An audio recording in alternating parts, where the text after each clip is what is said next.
Good evening. Thanks for joining us. It was a deadly fire that only worsened the housing crisis for some of our city's most vulnerable residents.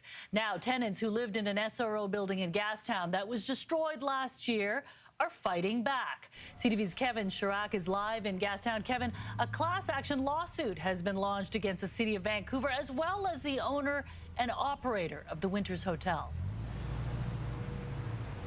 Yeah, that's right, mi-jung. And earlier today, I spoke with the plaintiff, Jennifer Hansma. She's representing the survivors in the lawsuit.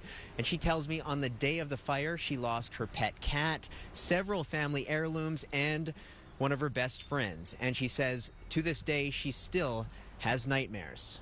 Several of these survivors gathered at the site where on this day last year a large fire tore through the Winters Hotel single-room occupancy building, resulting in the death of two residents, Mary Garlow and Dennis Gay, and displacing more than 100 low-income tenants from the Winters Hotel and adjacent SRO building. We spoke with Hansma, who says the survivors are suing the city of Vancouver, the property manager, the Atira Women's Resource Society, and the landowner, the Winters Residents Limited. I live in the winter. I want accountability for what has happened. I want them to say, yeah, it was their fault. I want them to know what it's like to be us for the last year, how many of us have panic attacks and how our anxiety is up through the roof, how most of us don't sleep anymore. The lawsuit claims the building's sprinklers, fire extinguishers, and alarms weren't working on the day of the fire. Officials confirmed the sprinklers weren't working, saying they were deployed in a smaller fire in the building that happened 3 days earlier, and crews didn't reset them. Hansma says she chose this day, the one-year anniversary, to send a message.